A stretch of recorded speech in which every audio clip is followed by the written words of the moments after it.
Olá, boa noite a todos. Boa noite a todos. Estamos mais uma vez aqui reunidos para o nosso estudo do livro Nosso Lar, junto ao Grupo Espírita de Atendimento Samaritanos de Jesus.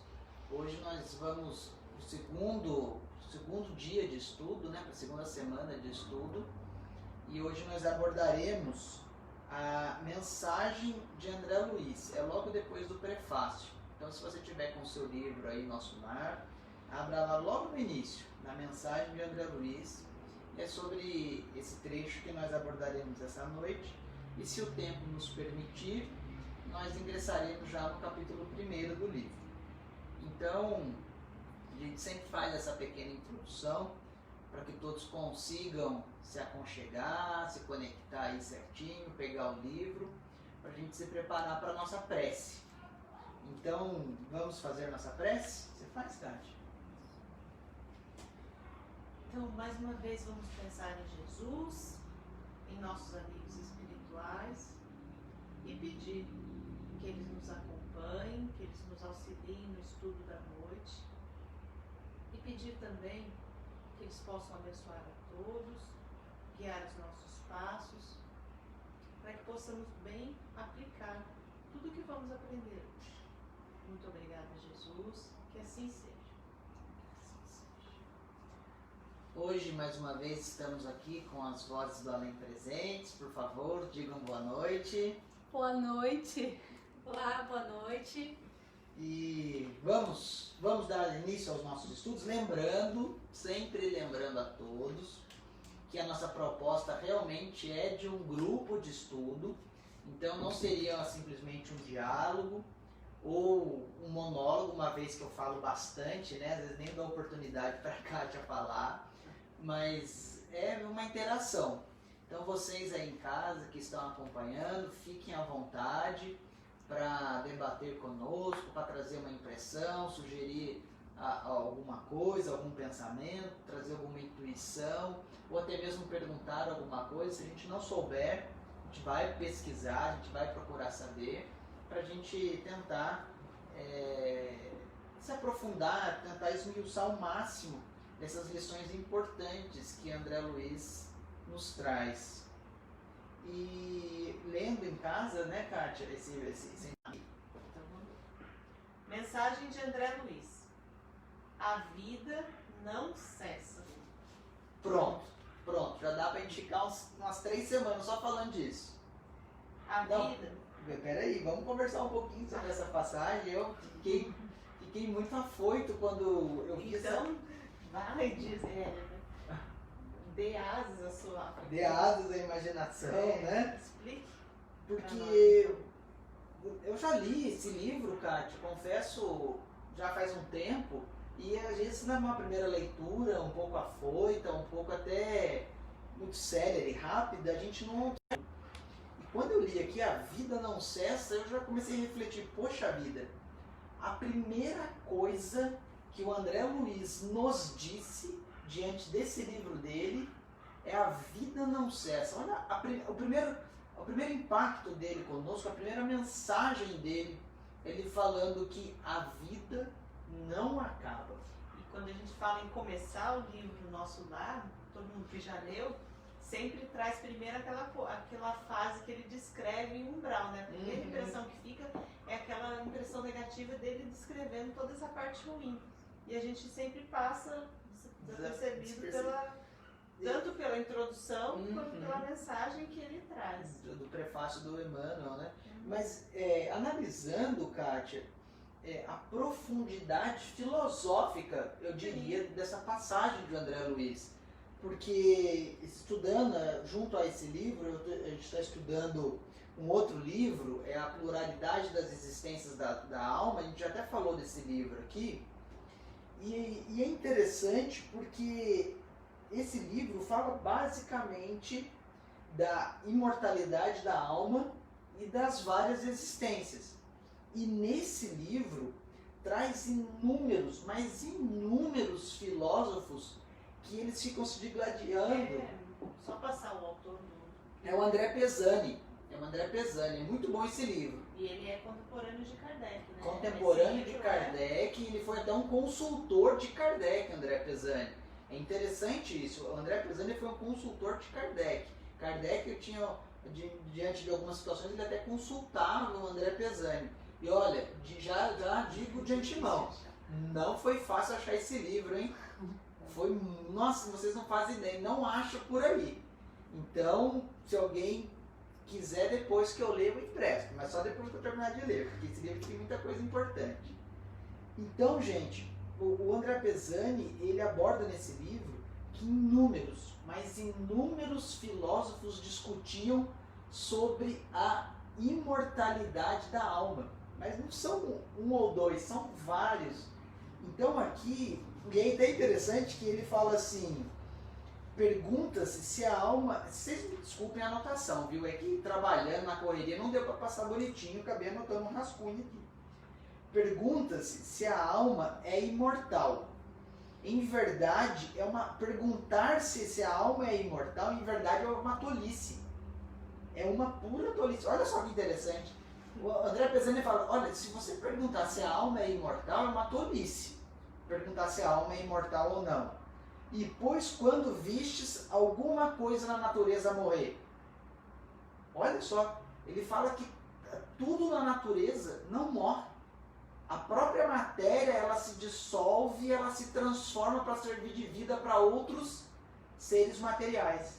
Então ele pergunta, olha só que interessante, ele fala, olha, se você perguntar é tolice. Agora ele fala assim, o problema só começa quando se pergunta se é a continuidade do ser.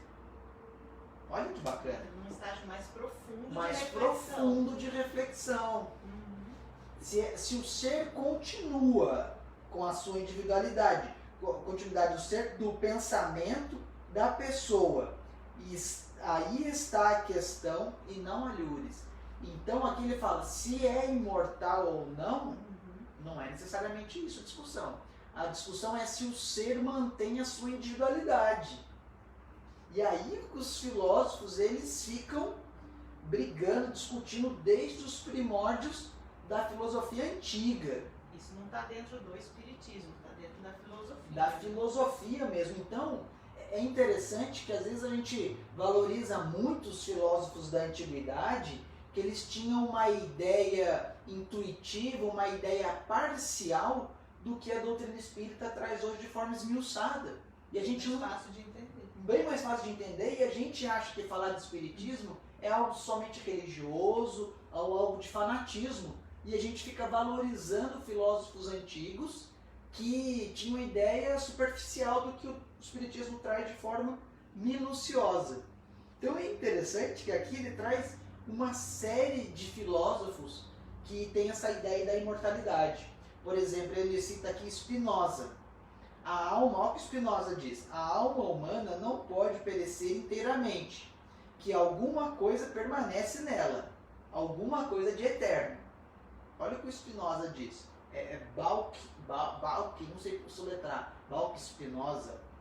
O Jean Renaud, na obra Terra e Céu, pluralidade das existências, verdade moral que, sozinha, pode nos explicar os problemas da origem e do destino. Também tem Camille Flammarion, pluralidade dos mundos habitados. Aqui tem interessante o Goschel, não sei soletrar, um discípulo de Hegel, defendia a imortalidade da alma. Schelling, a mesma coisa, defendia a imortalidade da alma. Agora interessante, o Strauss, que também era discípulo de Hegel, combateu o dogma da imortalidade da alma. Então ele traz várias situações bem interessantes. Porfírio defendeu, é um filósofo neoplatônico, o Tratado da Alma, imortalidade da alma. Pitágoras defendeu a imortalidade da alma. Os citas, os hindus, os gauleses, os germânicos, os bretões, assim como os gregos e romanos, acreditavam que as almas eram imortais. Assim como Platão, Plutarco, Aristóteles, todos eles defendiam a imortalidade da alma. Então, percebam que falar em imortalidade da alma, em vida após a morte do corpo físico, não é algo do espiritismo, não é. Desde a antiguidade. Antes mesmo de Antes mesmo de Jesus, aqui fala no André Pesani, ele fala como questão da antiguidade profana. Antiguidade profana que não tinha uma religião previamente constituída desses filósofos todos. Então, os egípcios cultuavam, egípcios. Com as múmias, né, eles colocavam todos os pertences, as joias, para quê? Para que o espírito usasse na vida do além. Após a morte. Então, a imortalidade da alma não é algo assim criado pelo espiritismo, não foi o espiritismo que trouxe essa ideia. E André Luiz, aqui nessa introdução, nessa pequena frase, ele traz uma resposta da filosofia, um ponto final nessa discussão da filosofia, vamos assim dizer, porque ele é a prova de que a vida não cessa. Assim como outras obras do espiritismo, mas nessa muito bem detalhado por André Luiz, ele começa, olha, a vida não cessa. Essa discussão filosófica de imortalidade da alma, o ponto é o seguinte, a vida não acaba, a vida é imortal. A vida é imortal. E ele explica como é essa vida no além, que é aquela questão de que não basta se perguntar que a alma é imortal e tolice. O problema começa quando se pergunta se há continuidade do ser. E é aí que André Luiz ele vai trazer no decorrer dessa obra toda essa explicação da continuidade do ser no além-túmulo. Como é que é a vida no plano espiritual. Né? Então, eu falei, nossa, eu preciso citar essa questão desse livro, porque é muito interessante da forma como André Luiz inaugura o pronunciamento dele no livro. Quer falar alguma coisa? Então vamos continuar, senão a gente fica o tempo inteiro aqui. Então vamos lá. A vida não cessa. A vida é fonte eterna e a morte é jogo escuro das ilusões. O grande rio tem seu trajeto, antes do mar imenso. Copiando-lhe a expressão, a alma percorre igualmente caminhos variados e etapas diversas. Também recebe afluentes de conhecimentos aqui e ali. Avoluma-se em expressão e purifica-se em qualidade, antes de encontrar o oceano eterno da sabedoria. Então aqui ele faz uma analogia, né, a um rio, dizendo que ele nasce pequenino, né, na sua nascente ali pequena, e percorre longo trajeto até desaguar no oceano. E durante esse trajeto ele recebe águas de outras nascentes, afluentes. Ele compara com a nossa trajetória, né? Ao longo das nossas existências, não só em uma vida. E numa vida, assim, também. Como a gente aprende, como a gente muda, né? Com o passar dos anos. E essa analogia é bem colocada. Eu também achei bem bacana essa analogia dele, a comparar nossa trajetória divina e não nossa trajetória de vida, trajetória divina, de todo o nosso percorrer de evolução a um rio que tem todo o seu percurso, que em um determinado momento ele pode se poluir, ele pode desviar do caminho, mas o caminho dele é o que? É sempre o oceano da sabedoria. E aqui é bom a gente colocar em guarda que aqui as pessoas podem concluir que o final da vida do ser espiritual é o que? É numa questão de transformar-se em Deus, que é o panteísmo que eles falam. Panteísmo, né? Que as pessoas acham que a gente volta para o todo. A volta para o todo, perdendo a nossa individualidade. Então, que quando ele fala do rio encontrar o oceano, não significa que o espírito volta para o todo, que seria Deus, perdendo a sua individualidade. Não é isso. Não é a questão do panteísmo que aqui ele está sustentando. Porque hoje nós sabemos, à luz do livro dos Espíritos, que o ser espiritual ele é individual e para a eternidade. Aqui o que ele fala é antes de encontrar o oceano eterno da sabedoria. E é uma analogia, não é um determinismo. Sim, e esse oceano eterno da sabedoria é o quê? Essa interação mais sublime com Deus.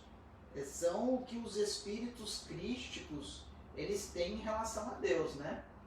Os espíritos da envergadura de Jesus Cristo, por exemplo, eles são médiuns de Deus. Eles têm essa comunicação, essa compreensão direta com Deus do todo, né? Então é isso todo esse percurso que nós temos que fazer. Continuando. Cerrar os olhos carnais constitui operação demasiadamente simples. Morrer é fácil, né? Morrer é fácil. Então, em vários livros, autores que falam, Herculano Pires, Leon Denis, que falam sobre a morte, sobre esse minuto, esse segundo de morrer, deixar sair a vida do corpo, não tem dor, que é simples, que é fácil. Posso ler um textinho? Claro. Tem esse livro, O Problema do Ser, do Destino e da Dor, é fácil de achar, do Leon Denis, que também é contemporâneo de Kardec. E ele tem um capítulo inteiro nesse livro que ele fala sobre a morte, que é muito, muito interessante. Eu recomendo para que todos leiam com bastante calma, que estudem. Tem até uma dica para um próximo Quem estudo. sabe, né? Estudar a coleção do Leon Denis. Leon Denis é fantástico. E é bem interessante. Vou ler só alguns trechinhos. O primeiro ele diz assim: a morte é uma simples mudança de estado, a destruição de uma forma frágil que já não proporciona à vida as condições necessárias ao seu funcionamento e à sua evolução. Então já começa dizendo que é simples, é só uma mudança de estado. Esse corpo, quando ele morre, ele perde a sua função, já não tem mais função para a vida, como ele diz aqui, para o espírito. E logo em seguida, ainda em relação a essa simplicidade do ato de morrer, ele diz o seguinte: muitas pessoas temem a morte por causa dos sofrimentos físicos que a acompanham. Muita gente acha que morrer dói. Sofremos, é verdade, na doença que acaba pela morte, mas sofremos também nas doenças de que nos curamos. No instante da morte, dizem-nos os espíritos, quase nunca há dor. Morre-se como se adormece.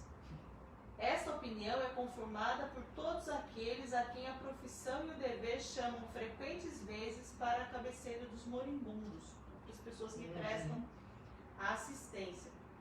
Então vale isso para a gente ir. Continua o capítulo dando vários exemplos, depoimentos de espíritos no momento do desencarne, da forma como cada um morre, né? Desencarna da forma violenta, da forma tranquila, por doença, por vários motivos.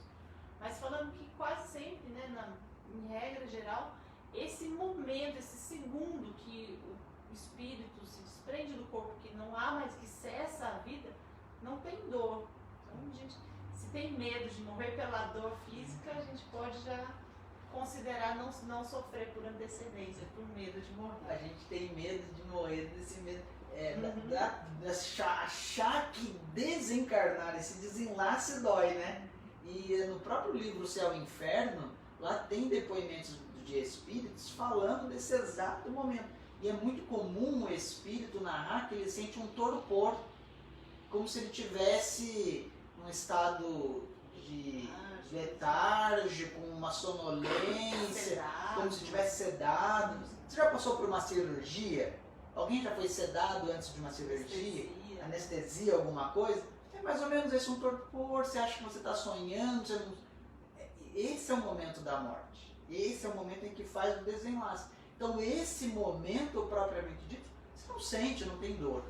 O que normalmente a gente tem medo, o que o espírito sofre, é depois do desenlace.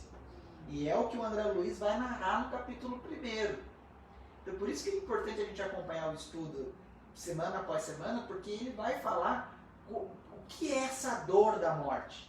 Que não é a dor da morte em si, mas é a dor do esgotamento psíquico do espírito por ter vivido de forma transviada. Flávio, eu entendi bulhufas do que você falou. Vamos acompanhar no primeiro capítulo, daí vocês vão entender, né? Essa questão da dor da morte. Pegando um gancho disso que você falou, desse esgotamento pela vida que não foi aproveitada, no livro Educação para a Morte, de Herculano Pires, ele fala muito bem isso.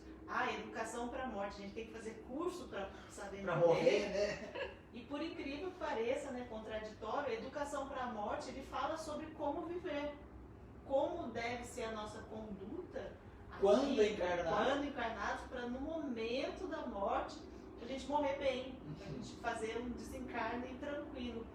E é o que Jesus veio nos ensinar e a gente não presta atenção, né? Todos os ensinamentos de Jesus trazem dicas, trazem explicações, ensinamentos de como a gente deve viver com relação a nós mesmos, com relação ao próximo, com relação a Deus. Então, tudo para a gente refletir, para a gente pensar de uma maneira diferente, considerando o nosso mundo, né, a nossa vida. E na própria literatura espírita a gente encontra também essa questão na hora da morte, né? Situações em que as pessoas estão desencarnando e tem uma equipe espiritual ali de prontidão para recolher esse espírito, familiares, amigos já desencarnados que estão ali para amparar. Essa pessoa é adormecida, ela acorda já no local cercada por pessoas que lhe são caras, pessoas amigas, mas também tem relatos nesse momento da morte em que formas monstruosas estão ali em cima da cama, do lado da cama, esperando a pessoa desencarnar para de alguma forma perturbá-la, né? É um momento de muita perturbação, de desespero, as pessoas gritam, as pessoas ficam agitadas, né, nesse momento de desencarne, justamente por verem, né, esses espíritos que estão ali esperando. Mas existem muitos casos e muitas maneiras, né? Cada um com a sua. E é interessante, porque se a gente começar a falar de morte, né, a gente fica muito tempo aqui. E tem várias formas de morte, né? A morte abrupta, com um rompimento incisivo do perispírito do corpo físico, por exemplo, num acidente, ou uma morte em que o perispírito vai se desprendendo do corpo lentamente, que é uma morte em tese mais tranquila. São no caso daquelas pessoas que ficam um tempo longo no hospital, sofrendo, que o médico desengana a família, né, fala para já se despedir, né, a pessoa fica tempos e tempos esgotando as energias, né? E quem já teve isso, um caso na família ou de uma pessoa próxima, que a pessoa ali no hospital, já doente, já começa a falar de pessoas que já tinham desencarnado. Quem nunca teve um caso? Olha, o fulano tá aqui no quarto. E o que é isso? Os parentes já estão se achegando para receber esse ser no plano espiritual. Quem já não teve um caso aí, família? Você já teve um caso? Põe aí pra gente. A voz da Lene tá falando que já teve caso, ó, tá vendo? A gente sempre teve caso. Assim, eu tive também com a minha avózinha, antes dela desencarnar, ela falava pra minha tia ficava até assustada. Fulano esteve aqui comigo, e pessoas já desencarnaram.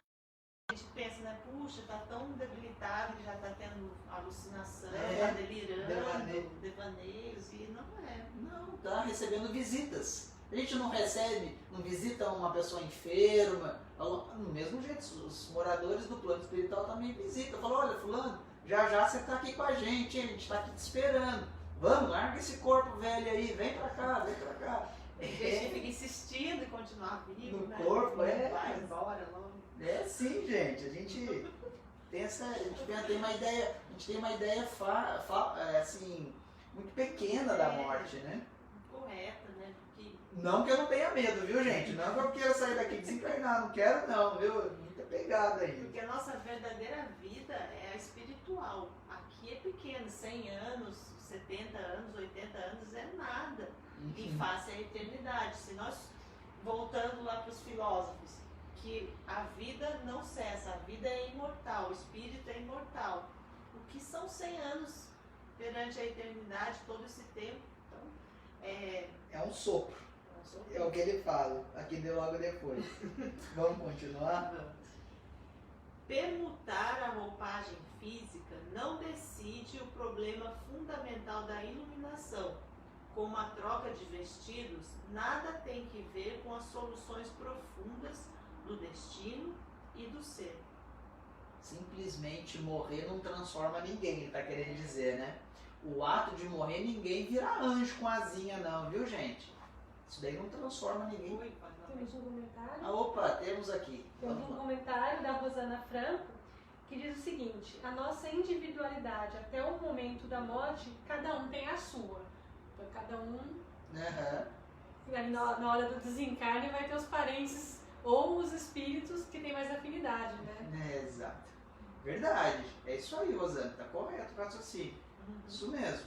A gente tem a nossa individualidade ali com os nossos parentes, com aquelas pessoas que nos querem bem. Por isso que, agora não me falha a memória, acho que foi Chico que dizia, faça amigos enquanto estás vivo, alguma coisa assim. Por quê?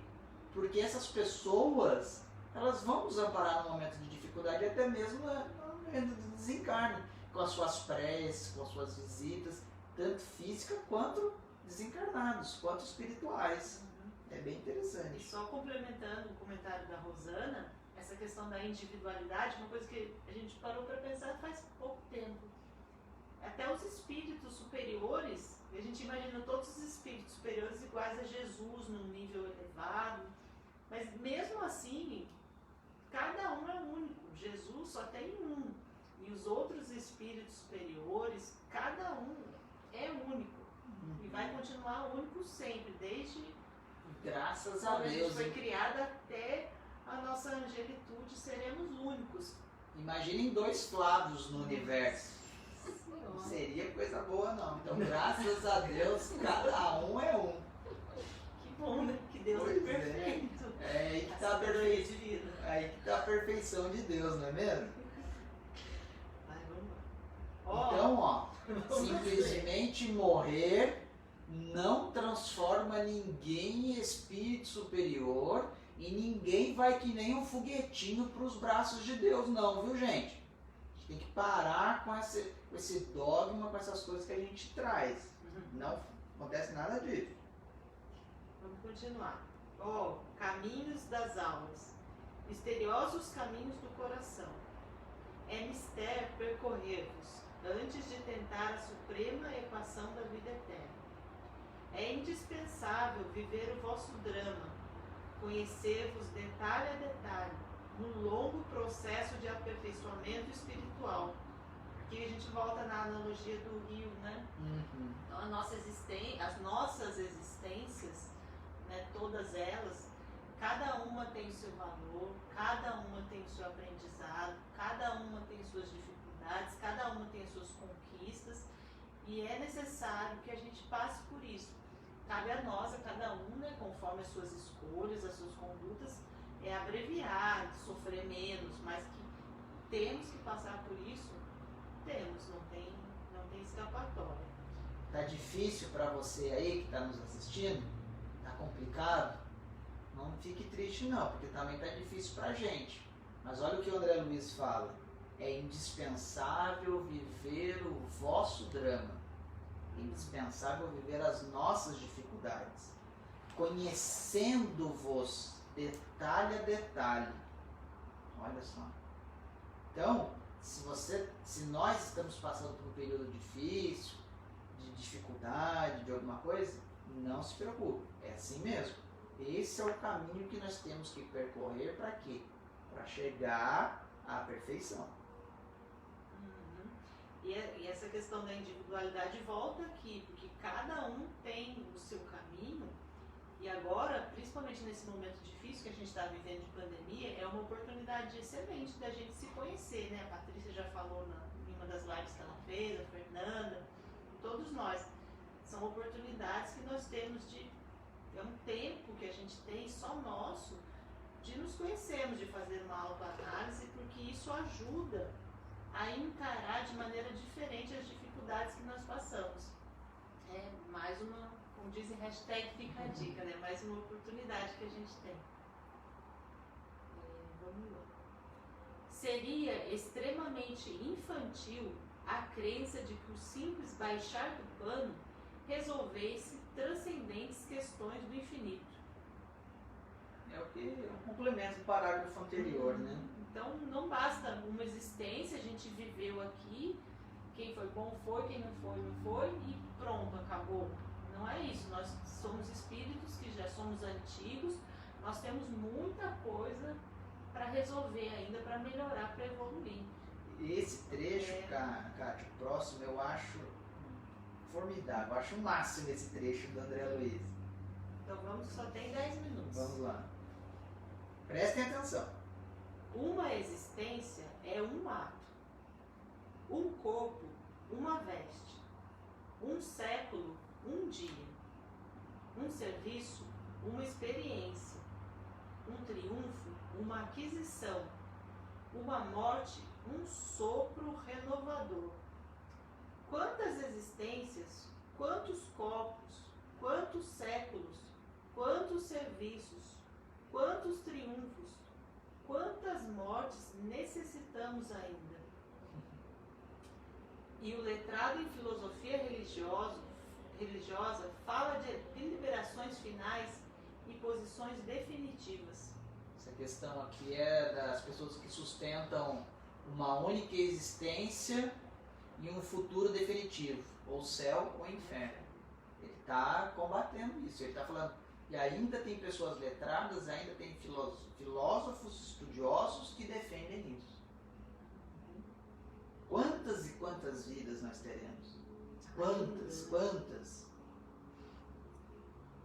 Ai, por toda parte, os cultos em doutrina e os analfabetos do espírito. Então, aqui é um puxão de orelha para nós, né? A gente se diz religioso, a gente se diz mesmo espírita, e somos analfabetos do espírito. O que a gente sabe sobre a vida espiritual, a vida depois da morte, né? Como é que é a vida no plano espiritual? O que a gente sabe disso? O que a gente aplica na nossa vida? Como é que a gente está lidando com tudo isso? A gente não sabe. Ele chama a nossa atenção, né? Analfabetos que nós somos das verdades espirituais. Analfabetos do espírito. É preciso muito esforço do homem para ingressar na academia do Evangelho do Cristo. Isso daqui é o grifo. Muito esforço do homem, porque a gente esquece disso. Nos momentos de dificuldades a gente reclama e acha que Deus não está do nosso lado. Ingresso que se verifica quase sempre de estranha maneira. Ele só, na companhia do mestre, efetuando o curso difícil, recebendo lições sem cátedras visíveis e ouvindo vastas dissertações sem palavras articuladas. Quer comentar esse trechinho? Eu acho que é importante, porque a forma como Cristo trabalha cada um de nós, ela fala mais alto. A forma como Cristo trabalha cada um de nós, ela não se dá nos bancos acadêmicos, junto dos homens de cátedras. A forma como trabalha é no cadinho doméstico, diante das dificuldades, diante das aflições, diante das escolhas difíceis, da perda dos entes queridos, da dificuldade material, da enfermidade física, da enfermidade espiritual. É dessa forma que Jesus trabalha cada criatura. E por isso que às vezes a gente acha que o dinheiro vai nos trazer felicidade, vai nos trazer uma tranquilidade, a gente acha que o conhecimento vai nos libertar de tudo e de todos. É verdade, é importante a gente ter o nosso trabalho, o nosso salário para a nossa subsistência, ter um conhecimento intelectual, mas só isso não basta para a gente conseguir preencher o vazio de todos que não têm o Cristo no coração. E em referência ao Cristo no coração, é muito comum a gente ver nas pessoas de todos os segmentos religiosos, inclusive dentro da doutrina espírita, essa questão de Deus, os bons espíritos, os anjos protetores, os santos virem e resolverem os nossos problemas. Nós ficamos nessa condição de vítima, esperando que a solução apareça, e André Luiz deixou claro aqui, Jesus, Cristo, trabalha sem palavras. Ele não vem aqui e vai dar receita, olha, faça isso, depois você faz isso, depois você faz isso, você fala com tal pessoa e faz isso. Não é assim que funciona, não é dessa forma. Então a gente precisa realmente estudar é importante para a gente compreender e entender como é essa ajuda, essa manifestação de Deus em nós, para não ficar só nessa questão de adorar e esperar que venha uma solução pronta para resolver nossos problemas. Podemos continuar? Podemos. Muito longa, portanto, a nossa jornada laboriosa. Laboriosa quer dizer que a gente tem que trabalhar muito, então não vai ser fácil mesmo. Então, ser espírita, ser católico, ser evangélico, ser cristão, não é fácil. Não adianta que não é fácil. Ser cristão, seguir o Cristo. Não é fácil. Nosso esforço pobre quer traduzir apenas uma ideia dessa verdade fundamental. Então, o esforço que André Luiz fez e a equipe espiritual para trazer esses relatos todos nesse livro tem esse propósito, né, de traduzir, de trazer de uma forma mais clara para a gente como é essa verdade do mundo espiritual. Grato, pois, meus amigos, manifestamo-nos junto a vós outros no anonimato que obedece à caridade fraternal. Aqui que André Luiz adotou esse pseudônimo, né? André Luiz, ele não se revelou. A existência humana apresenta a grande maioria de vasos frágeis que não podem conter ainda toda a verdade. Aliás, não nos interessaria agora senão a experiência profunda com os seus valores coletivos. Não atormentaremos alguém com a ideia da eternidade. Que os vasos se fortaleçam, em primeiro lugar. Forneceremos somente algumas ligeiras notícias ao espírito sequioso dos nossos irmãos na senda da realização espiritual e que compreendem conosco que o espírito sopra onde quer.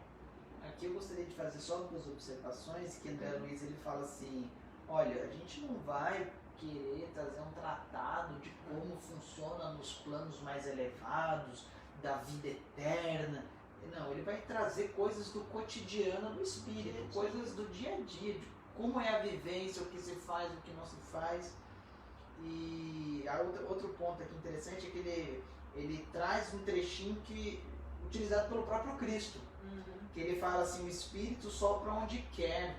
O próprio Cristo, naquela conversa com Nicodemos, Sim. Ele fala exatamente essa alusão, de que o corpo provém do corpo, mas o espírito não, porque ele sopra aonde quer, ou seja, ele não tem uma direção específica. A gente não sabe de onde vem, nem para onde vai. Esse é o ponto. A gente não sabe. Alguém que sabe, não, eu vou para a colônia tal. Ninguém sabe. Quanto muito a gente vai para o céu. Centro Espírita Umbralino, brincava o Chico, né? E agora, amigos, que meus agradecimentos se calem no papel, recolhendo-se ao grande silêncio da simpatia e da gratidão. Atração e reconhecimento, amor e júbilo moram na alma. Crede que guardarei semelhantes valores comigo, a vosso respeito, no santuário do coração. Uma ligação aqui, mas já... Ligação Caiu? além. Caiu? Não, tá. Soou o sino do 1 minuto final.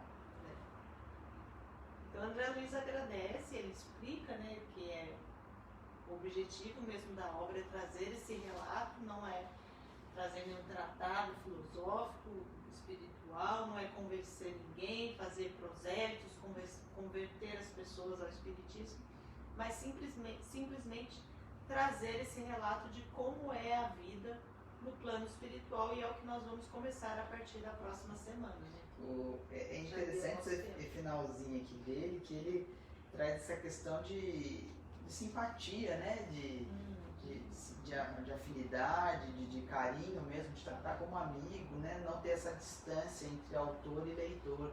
Acho bacana isso nessa questão da André Luiz aqui. Mas é isso aí, gente. Deu aqui nosso tempo.